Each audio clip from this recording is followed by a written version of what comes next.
दिल्ली सिर्फ देश की राजधानी नहीं बल्कि करोड़ों लोगों की जन्म और कर्मभूमि है। इसका मेट्रोपॉलिटन एरिया जो है वो आज इतना फैल चुका है कि गुड़गांव से लेकर गाजियाबाद, बहादुरगढ़ से लेकर नोएडा और फरीदाबाद से लेकर सोनीपत तक सब एनसीआर के अंदर आता है, नेशनल कैपिटल रीजन। इस पूरे क्षेत्र में आज देश के सबसे ज्यादा लोग रहते हैं, 3.5 करोड़ से भी ज्यादा, और दुनिया में दूसरे सबसे ज्यादा टोक्यो मेट्रो एरिया के बाद। दिल्ली आज जो अपनी चौड़ी सड़कों और स्प्रॉलिंग अर्बन एरिया के लिए जाना जाता है, हमेशा से ही ऐसा नहीं था। इसकी अपनी बहुत इंटरेस्टिंग हिस्ट्री है जो इसके इस विशाल फैलाव की व्याख्या करने में मदद करेगा। पहला शहर जो आज के दिल्ली क्षेत्र में स्थापित हुआ था उसका नाम था इंद्रप्रस्थ, लगभग 2400 साल पहले। समय के साथ इसके अलावा 8 और शहरों का इमरजेंस देखा गया। लालकोट, सिरी, दिनपना, किला राय पिथौरा, फिरोजाबाद, जहांपना, तुगलकाबाद और शाहजहानाबाद, जिनकी अपनी अपनी कहानियां रही हैं। पुरानी दिल्ली की पतली गलियां, भरे हुए बाजार, मस्जिदों से लेकर नई दिल्ली के ग्रैंड बुलेवार्ड तक सब कुछ मिल जाएगा यहाँ। सबसे ज्यादा ग्रोथ इधर लेकिन पिछले 100 सालों में देखी गई है, जब नई दिल्ली को ब्रिटिश राज की राजधानी बनाने के लिए अर्ली 1900s में गार्डन सिटी का नक्शा तैयार किया आर्किटेक्ट सर एडविन लुटियंस ने, जिसे आज भी हम देख पाते हैं रोड लेआउट में। कैसे इंडिपेंडेंस के बाद यहाँ पर एकदम से पॉपुलेशन बूम देखने को मिला और कैसी ये सैटेलाइट सिटीज उभर के आई, इन सब के बारे में जानेंगे आगे।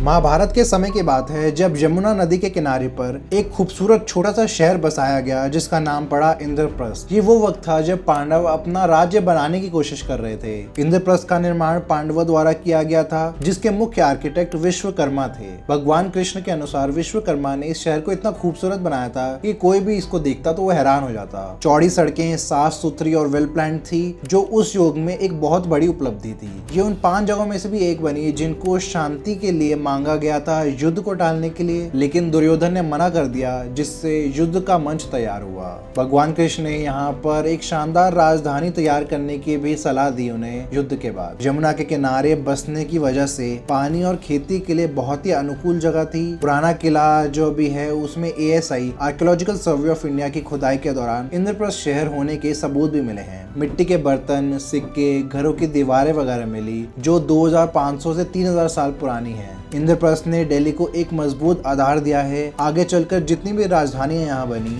सब इसी की बुनियाद पर खड़ी हुई। महाभारत के बाद लेकिन इंद्रप्रस्थ अपनी चमक खो बैठा धीरे धीरे। यहाँ से व्यापार भी कम हुआ और लोग भी कम हो गए। शुरुआती मिडीवल काल में ये शहर लगभग पूरी तरह वीरान हो चुका था। हालांकि कुछ बस्तियों के सबूत जरूर मिले हैं मौर्यन पीरियड के सिक्के और पॉटरी मिलने से, मगर इसके कुछ साल बाद 8वीं सदी में दिल्ली का इतिहास एक बड़ा मोड़ लेने वाला था। यमुना के पास होने से ये एक स्ट्रेटेजिक लोकेशन थी जहां से पूरे नॉर्थ इंडिया पर नियंत्रण करना आसान था। इसी को भांपते हुए तोमर वंश के राजपूत राजा अनंगपाल तोमर एक ने पहली बार यहाँ एक मजबूत किलेबंदी का निर्माण शुरू किया। लेकिन असल में इसके लगभग 300 साल बाद राजा अनंगपाल तोमर 2 के समय दिल्ली ने फिर से अपनी पुरानी शान हासिल की। उनके राज में ही साल 1052 में एक आयरन पिलर लगाया गया यहाँ, जो आज कुतुब मीनार के पास पड़ता है। इसी को केंद्र मानकर राजा ने कई महल, मंदिर और मजबूत किला बनवाया जिसका नाम पड़ा लाल कोट, और यहीं से मिडीवल दिल्ली की बुनियाद रखी गई। इसे बनाया भी एक पहाड़ी के ऊपर जहां से दुश्मनों पर नजर रखना और हमला करना भी आसान था। इससे राज्य को सुरक्षा तो मिली ही, साथ ही दिल्ली को एक मजबूत और समृद्ध नगर के रूप में भी पहचान मिलने लगी। तोमर वंश ने यहाँ पर लगभग 400 साल तक राज किया। आज भी महरौली में लाल कोट के रुइंस को देखा जा सकता है। लाल कोट का मतलब होता है लाल रंग का किला, यानी दिल्ली में 2 लाल किला है। इसकी दीवारें 6 से 8 मीटर मोटी और कई जगहों पर 15 से 20 फीट तक ऊंची होती थी। किले की पूरी बाउंड्री लगभग 2 से 3 किलोमीटर में फैली हुई थी और उस समय के स्टैंडर्ड के अनुसार ये एक बहुत ही बड़ा फोर्टिफिकेशन था। इस किले के आसपास बस्ती भी बसने लगी थी। धीरे धीरे ये बस्ती शानदार नगर का रूप लेने लगी, जहाँ व्यापारी, कलाकार और सैनिक बसने लगे। आर्थिक तौर पर यह शहर सफल रहा क्योंकि इसका लोकेशन सिल्क रूट और ग्रैंड ट्रंक रोड जैसे रास्तों के करीब था। इधर का बाजार भी मशहूर था, जहाँ अलग अलग जगहों से व्यापारी आते और सामान का लेन देन करते। फिर 1160 के आसपास चौहान वंश ने तोमरों को हरा दिया जंग में, जो एक नया दौर ले आया दिल्ली का में, जो उस समय से कहा जाता था। दिल्ली का नाम था इसका। लाल कोट को फिर बाद में आए शक्तिशाली और इस वंश के सबसे मशहूर राजा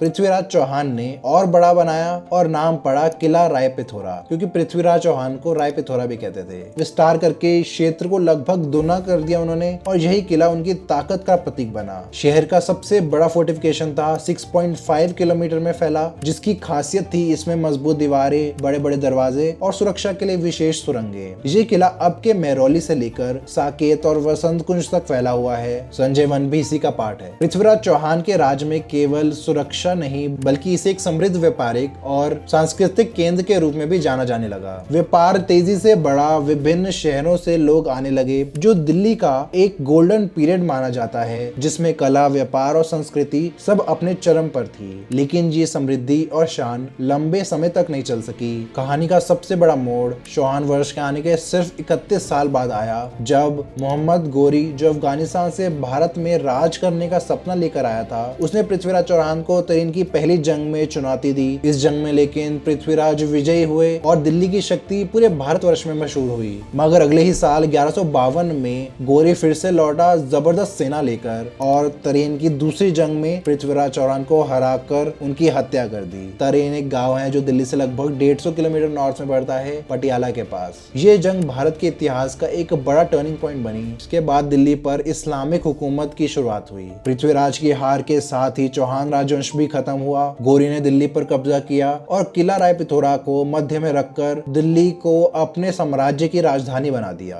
इसके बारे में 12वीं सदी के लेखक हसन निजामी ने अपनी किताब में भी लिखा है कि जब गोरी दिल्ली आया तो उसने एक ऐसा शानदार और मजबूत किला देखा जिसकी बुलंदी और मजबूती का मुकाबला पूरी दुनिया में किसी दूसरे किले से नहीं किया जा सकता।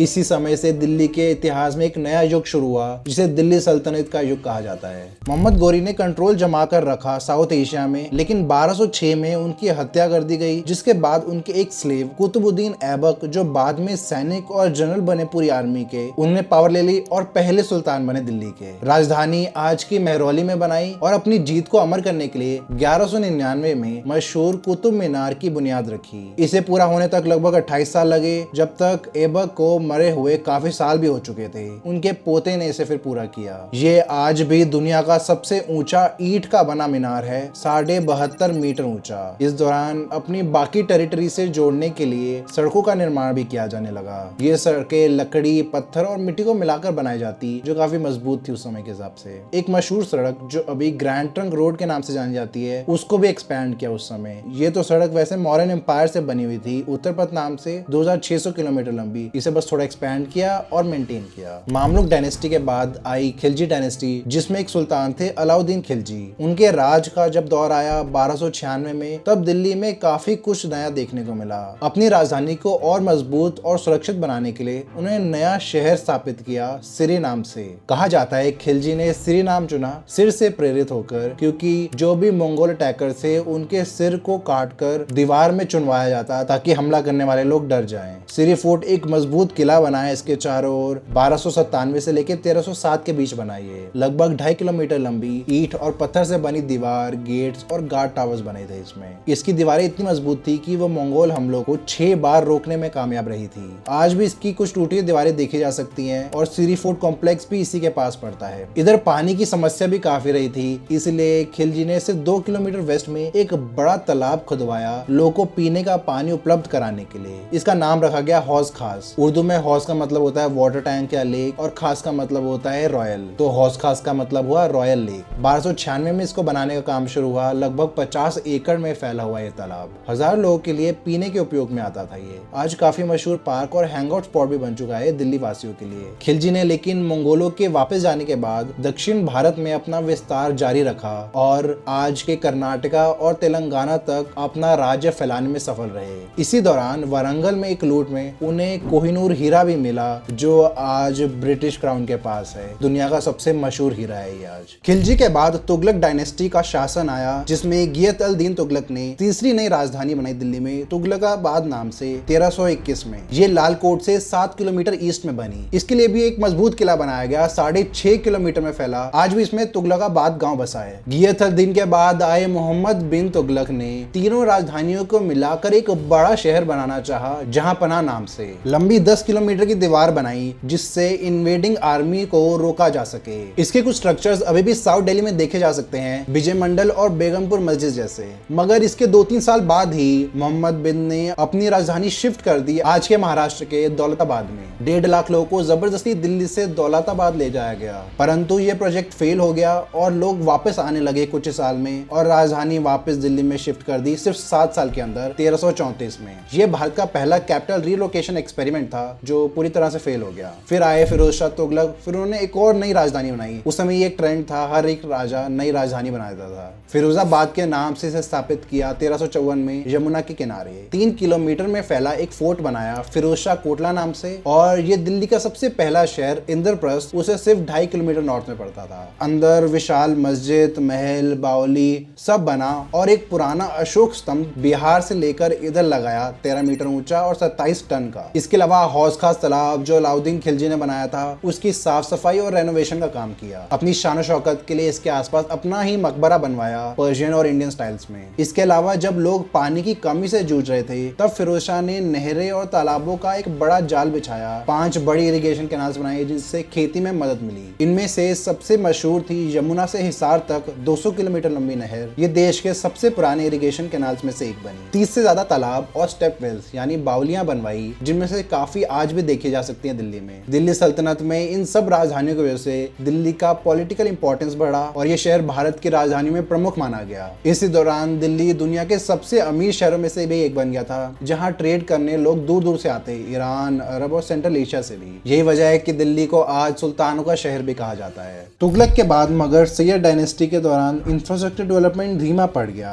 1451 में जब लोधी वंश का शासन शुरू हुआ तभी दिल्ली में नए शहरों और बगीचों का युग भी शुरू हुआ। इन्होंने ही पहला गार्डन टोम बनाया यानी मकबरे के इर्द गिर्द बड़ा बगीचा।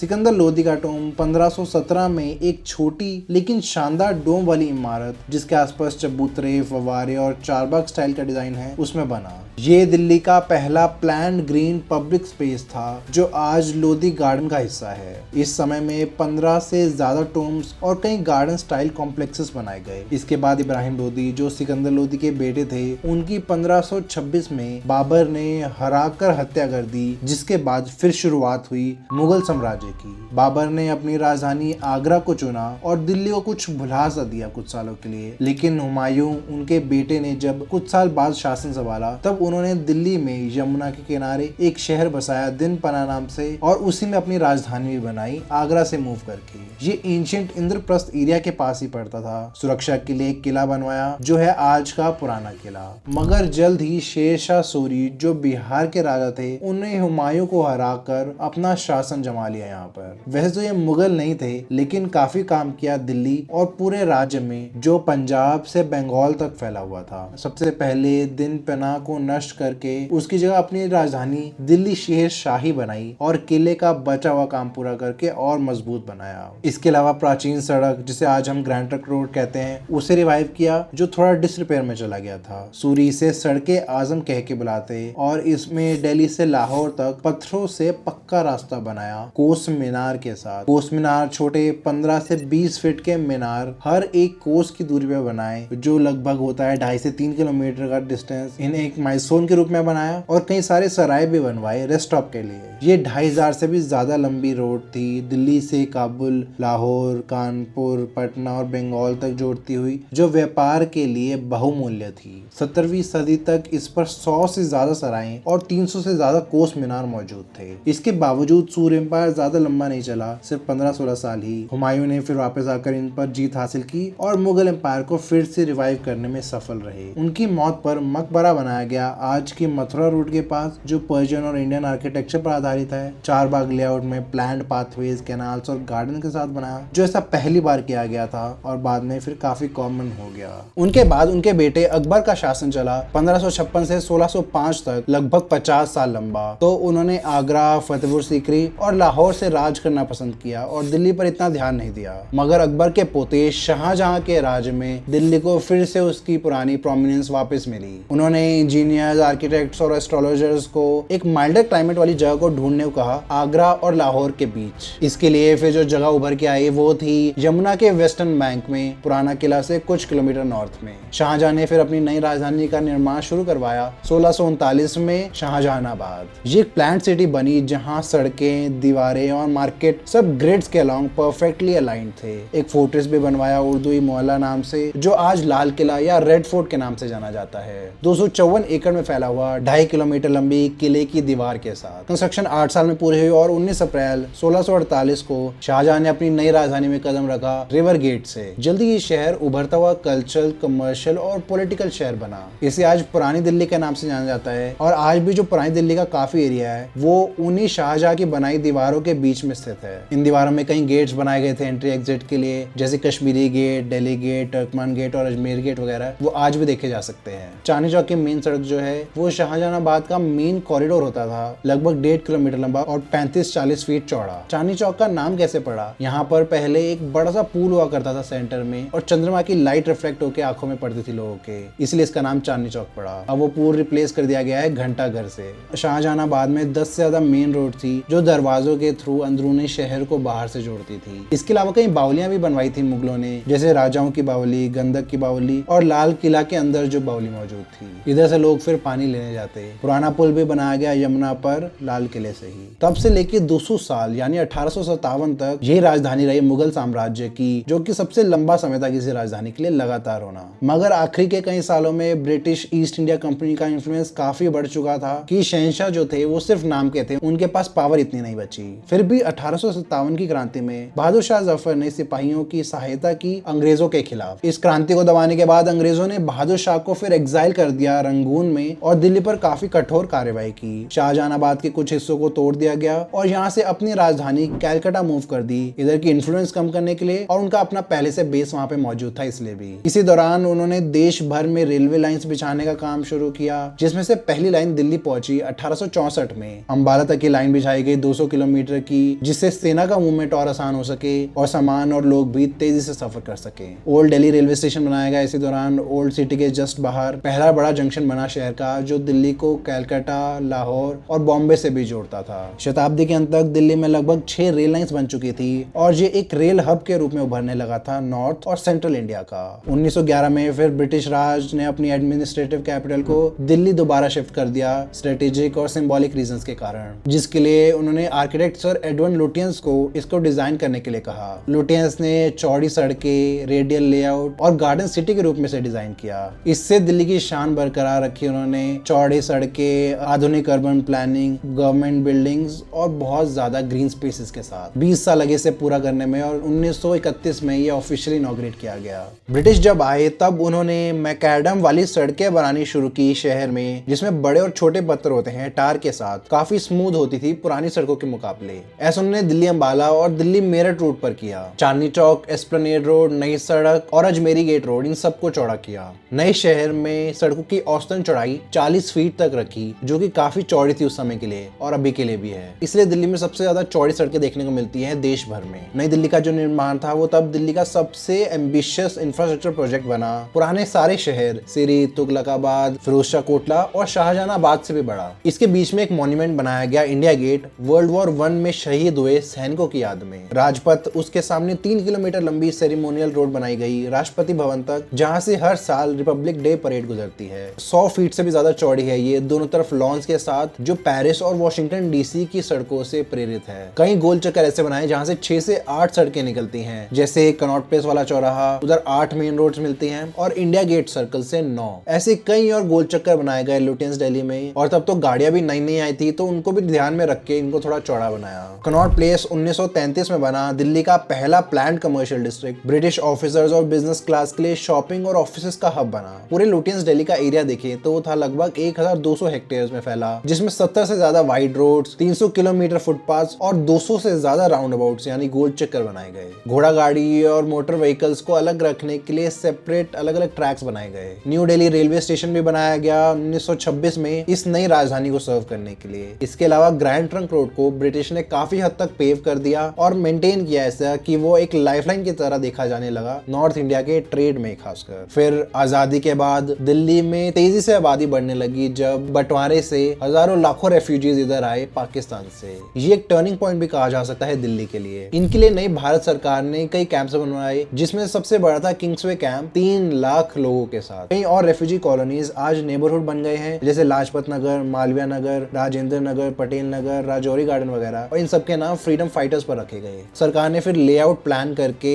सस्ते में लैंड प्लॉट्स बेचने शुरू किए इन शरणार्थियों को। ये सारी कॉलोनीज 1950 के दशक में ही बसना शुरू हुई थी। इसी वजह से कुछ कम्युनिटीज का कंसंट्रेशन हो गया, जैसे चितरंजन पार्क में बंगालीज का और करोल बाग और उसके आसपास पंजाबियों का, जो 2 स्टेट सबसे ज्यादा प्रभावित हुई थी पार्टीशन से। इस बढ़ती जनसंख्या के लिए कॉलोनीज प्लान और बनाने का काम करने के लिए भारत सरकार ने 1957 में दिल्ली डेवलपमेंट एक्ट पास किया, जिससे दिल्ली डेवलपमेंट अथॉरिटी DDA की स्थापना हुई। इसके बाद सरकार ने शहर में सारे प्राइवेट डेवलपर्स को एक तरीके से बैन कर दिया नई बिल्डिंग्स बनाने के लिए। इन्हें सिर्फ DDA ही बना और मेंटेन कर सकता था, साथ में लैंड कंट्रोल और जोनिंग भी। इसका पर्पस था यहाँ अर्बन प्लानिंग ढंग से हो, हैफैज़र्ड तरीके से नहीं। प्राइवेट डेवलपर्स को इसलिए रोका गया था ताकि वो अनप्लान्ड ग्रोथ और अर्बन स्प्रॉल को और ना बढ़ने दें। DDA को सारी रेजिडेंशियल, कमर्शियल और इंडस्ट्रियल बिल्डिंग्स की प्लानिंग, लैंड एक्विजिशन, डेवलपमेंट वगैरह सबकी जिम्मेदारी दे दी गई। उन्हें मास्टर प्लान बना के लैंड यूज को भी कंट्रोल करना था और अनऑथराइज कंस्ट्रक्शन को भी रोकना था। स्लम्स में रह रहे लोगों को रिहेबिलिटेट करना, बेहतर कंडीशंस वाली जगह में, और ऐसे दूसरे काम। यही सबसे बड़ा कारण है कि दिल्ली आज ऐसा दिखता है, जहाँ कोई भी बड़ी बिल्डिंग्स नहीं मौजूद किसी भी दूसरे शहर से कंपैरिजन करें तो। और अर्बन डिजाइन भी ऐसा है, ज्यादा स्पेस है और सड़कें भी चौड़ी हैं। इससे एक फायदा तो हुआ कि सिटी ग्रोथ ऑर्गेनाइज तरीके से हो पाई, हैफैज़र्ड डेवलपमेंट और ओवरक्राउडिंग को कंट्रोल किया जा सका काफी हद तक। मगर एक समय बाद नए घरों की डिमांड इतनी तेजी से बढ़ने लगी, आबादी के साथ इसे संभालना नामुमकिन सा हो गया DDA के लिए। इसके चलते अनऑथराइज कॉलोनीज और स्लम्स पनपने लगे, खासकर गवर्नमेंट लैंड पर, जहां लोग बसने लगे इलीगली। ऐसा देखते हुए DDA ने अपने कुछ रेगुलेशंस धीरे धीरे कम करने शुरू किए, लेकिन तब भी स्लम्स बढ़ते चले गए। 1990s में जब लिबरलाइज हुई देश की इकोनॉमी, तब प्राइवेट डेवलपर्स को बड़े तौर पर अलाउ किया गया वापस 30 से भी ज्यादा साल बाद। इन सालों में जो प्राइवेट डेवलपर्स थे, उन्होंने दिल्ली के बाहर के प्रोजेक्ट्स करने शुरू कर दिए। ऐसा एक डेवलपर था DLF, Delhi land and finance. इन्होंने दिल्ली के बॉर्डर के जस्ट बाहर हरियाणा में लैंड लेकर बिल्डिंग्स बनानी शुरू कर दी, जो तब फार्मलैंड से भरा था।